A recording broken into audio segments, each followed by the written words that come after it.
এক জঙ্গলে থাকত এক খ্যাঁক শেয়াল। সারা দিন সে শুধু হু হু হু হু করে ডেকে বেড়াত। জঙ্গলের অন্য প্রাণীরা বিরক্ত হয়ে যেত, কিন্তু খ্যাঁক শেয়াল বলতো, এই ডাকেই আমার গলার জোর, আমি হব জঙ্গলের সেরা বর। একদিন সে ঠিক করল বিয়ে করবে। খবর ছড়িয়ে পড়তেই সব প্রাণী হাসাহাসি শুরু করল। খরগোশ বলল, কে আবার এই খ্যাঁক শিয়ালকে বিয়ে করবে? তবু খ্যাঁক শিয়াল খুব সাজগোজ করল, লেজে ফুল গুজল, মাথায় কাঁটার মুকুট, গলায় লতাপাতার মালা। ড্রাম বাজিয়ে বনজুড়ে ঘোষণা দিল,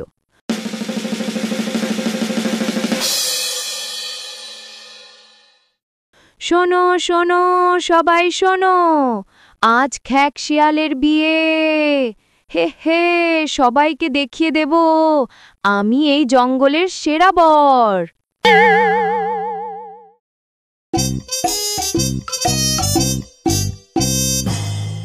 সব প্রাণী দেখতে এলো। বাঘ, সিংহ, হাতি সবাই দূরে দাঁড়িয়ে মজা দেখতে লাগলো। কিন্তু কোণে কোথায়? ঠিক তখনই আকাশ থেকে কালো মেঘ এলো। ঝড় বৃষ্টি শুরু হলো। বজ্রপাতের শব্দে শেয়ালের ডাক হারিয়ে গেল। ভিজে একেবারে কাকের মতো হয়ে পড়ল বর। প্রাণীরা হেসে গড়াগড়ি খেতে লাগল। শেষ পর্যন্ত তো কোণে তো আর এলো না। খ্যাঁক শিয়াল লজ্জায় চুপচাপ গর্তে ঢুকে গেল।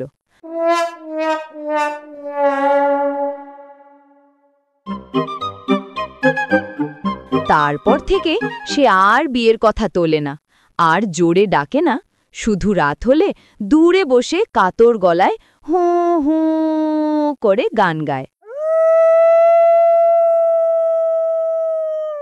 এভাবে প্রতিদিন সারা রাত হু হু ডাকতে ডাকতে শেয়াল অভ্যস্ত হয়ে গেল।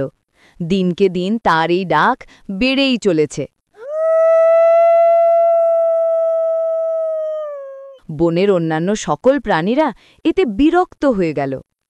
খ্যাঁক শিয়াল সকাল বিকেল ডেকে যেত। খরগোশ গাজর খেতে বসলে গলার আওয়াজে গা কাঁপত। সে 2 হাত দিয়ে কান চেপে বসত। পাখিরা বাসায় ডিম দিতে পারত না, বাচ্চারা ঘুমোতে পারত না, তারা ডানা ঝাঁপ দিয়ে উড়ে যেত দূরে।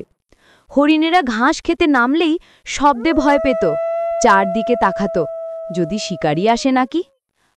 হাতি রেগে গর্জন করত, মাটিতে পা ঠুকত। সিংহ বিরক্ত হয়ে গর্জে বলতো, এই শেয়ালটাকে কে চুপ করাবে? কিন্তু খ্যাঁক শেয়াল কারো কথাই শুনত না। সে গর্ব করে বলতো, আমার ডাকই হলো জঙ্গলের গান। প্রতিদিনের মতো খ্যাঁক শিয়াল হু হু হু করে ডাকছিল। সবাই এতটাই বিরক্ত হলো যে জঙ্গলের প্রাণীরা মিটিং ডাকল।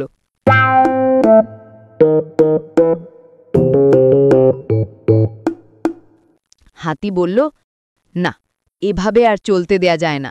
ওই বেটা পাজি শেয়ালকে এবার শায়েস্তা করতে হবে। এভাবে আর চলবে না, আমাদের কিছু করতে হবে। টিয়া বলল, ওর ওই সকাল বিকাল নন স্টপ চেঁচানোর যন্ত্রণায় জঙ্গলের সব প্রাণী একেবারে অতিষ্ঠ হয়ে উঠেছে। ওকে শেখাতে হবে সবসময় চেঁচানো ভালো না। সিংহ গম্ভীর গলায় বলল, আমরা একসাথে একটা কৌশল করি। পাজি শিয়ালকে এবার একটা উচিত শিক্ষা দিতে হবে।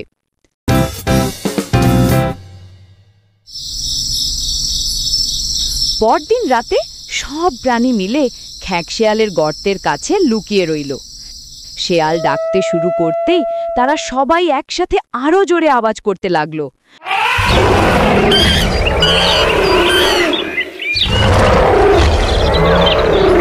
হাতির বাঁশি, পাখির কিচিরমিচির, সিংহের গর্জন, অন্য শেয়ালের ডাক সব মিলিয়ে এক বিরাট হট্টগোল।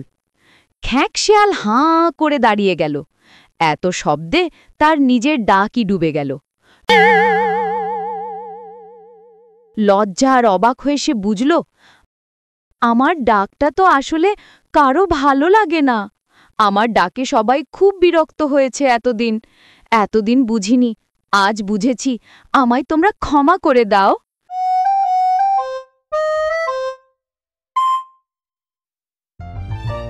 তারপর থেকে সে শুধু মাঝে মাঝে খুব প্রয়োজন হলে ডাকত, আর সবাই শান্তিতে থাকতে লাগলো। নিজের আনন্দের জন্য অন্যকে বিরক্ত করা ঠিক নয়।